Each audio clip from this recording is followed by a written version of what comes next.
I mean, if you want that extra pimp sauce, don't be afraid to shoot in 5K60. The footage looks amazing.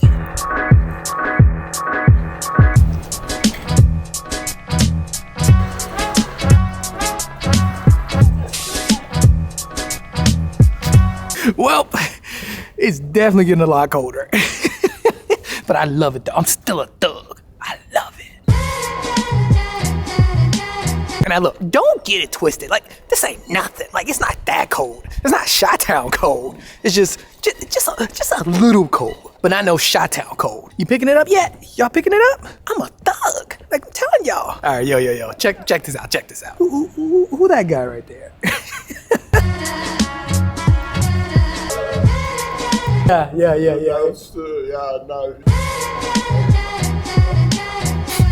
So I just stopped by this place over here and I got some Glühwein. If you've never had Glühwein, get Glühwein. Especially if it's cold where you are, you need to get some Glühwein. It's like freaking delicious. I low-key wish I could have just stayed over there because I had my hand like warmed up next to the fire.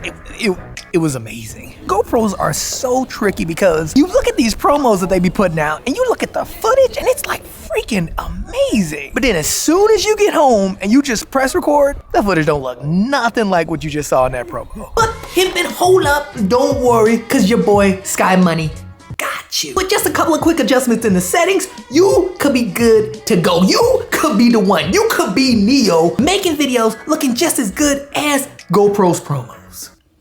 So that is what we are talking about today, pimp, because I mean, I've been meaning to make this video and I just kept forgetting. And now, before I get into it, I will say that when it comes to the GoPro, I usually shoot in either 24 frames a second or 30 frames a second. I use 24 frames a second when I want more cinematic shots, and then I use 30 frames per second when I want the shots to look a little bit more smooth. Like I noticed with the action cameras, when you're like on the move, 30 frames per second looks better than 24 frames a second. But when you're static or doing something like a little bit more cinematic, 24 frames hands down is boss. And when it comes to resolution, I'm usually just shooting in 5.3K. That way, if I need to, I can punch in on anything I want to, just have boss shots, cause I'm a boss. And now, one of the best things about owning a GoPro is the simple fact that it is very customizable. Like if I'm being real, it's one of the only action cameras that you can adjust the sharpness. And believe it or not, this is like major because the first thing you wanna do, in my opinion, is turn that sharpness to low.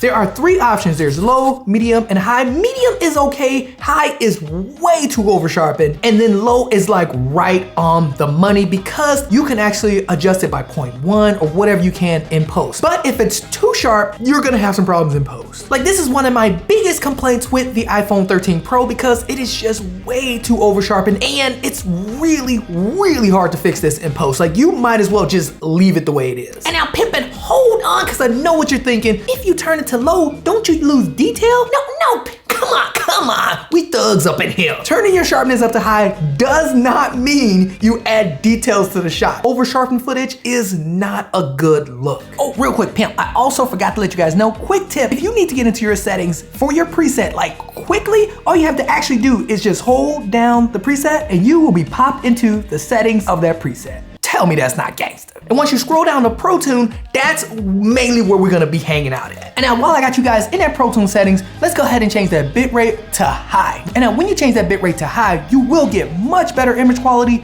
but pimp, be wary that the file sizes might be a bit bigger than what you're used to. Now the next thing you wanna do is adjust the EV comp. And now, for me personally, I found out that the GoPro tends to overexpose, so I always turn the EV comp to -0.5. And the reason I do this is because I realized that in post, you can bump up the shadows, but it is a bit harder to bring down the highlights. So I just do this because it's easier to bump up the shadows than bring down the highlights. Next, you wanna leave the ISO min to 100 and you wanna turn the ISO max. Now this is important, pimp. This is very important. Turn that ISO max to like 1 or 200. Like, that's it. Because the GoPros just have terrible noise. So to eliminate all of that, just keep that max ISO as low as possible and pimp, you will be fine. And now as for the color, the GoPro Hero 10 has introduced a new picture profile, which is called natural. So now you have flat, natural, and vibrant. But pimpin', if you have a GoPro Hero 9, you only have two options, and that is flat or the regular GoPro picture profile. So if I was using the Hero 9, I would use flat, but if I'm using a Hero 10, I am going natural all dope way. I stay away from vibrant because the colors are just a bit too much. They're a little harsh and like strong. While the natural look does give what it says, a more natural look. So you can go for flat, but in my opinion, Pimp, you are good with natural as well. And now when it comes to white balance, look, I am a boss in everything, but with the GoPro, I just leave it in auto. The auto white balance seems to do like an amazing job, like for real. So I leave it in auto. But as for the shutter speed,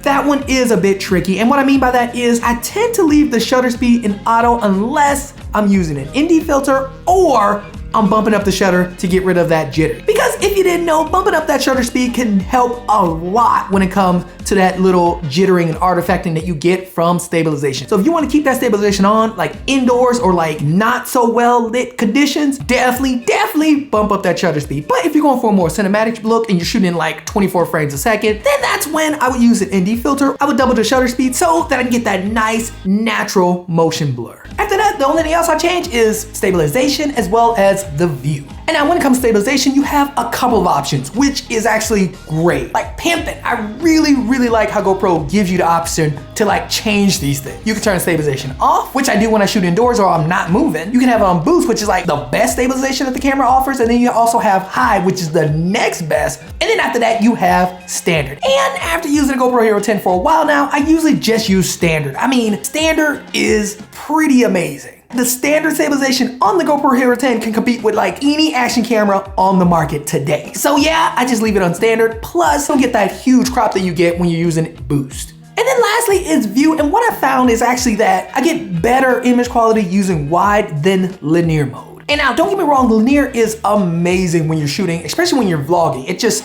makes the image quality look so good by not making it look so like GoPro-y. You know what I mean? When shooting in wide though, you are getting that little GoPro look, but I have a preset that I could just change it in post and it's like great. So I've been shooting in wide and just adjusting that distortion in post. So yeah, that is where I'm at. Those are the best settings that I've found for shooting video on the GoPro Hero 10.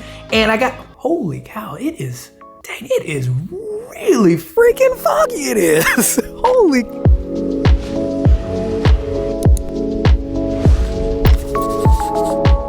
Also, another thing that I've noticed when looking at like the GoPro promos, as well as like all these action promos, is that they shoot at really high frame rates. And not for nothing, you can get some great footage shooting at 5.3K 60, like for real. Shooting at 60 frames per second gives you a little bit more animation in the footage, but it gives the like illusion of it being like crystal clear.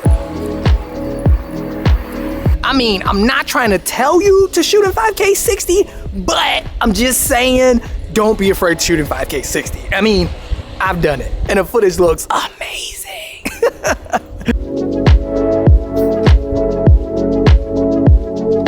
I hope this place is open. Hopefully I can go inside because we're still on lockdown. So if you've been watching my vlogs, you probably already know where I'm going. Yep, the print store. I think I just need to go ahead and get a printer.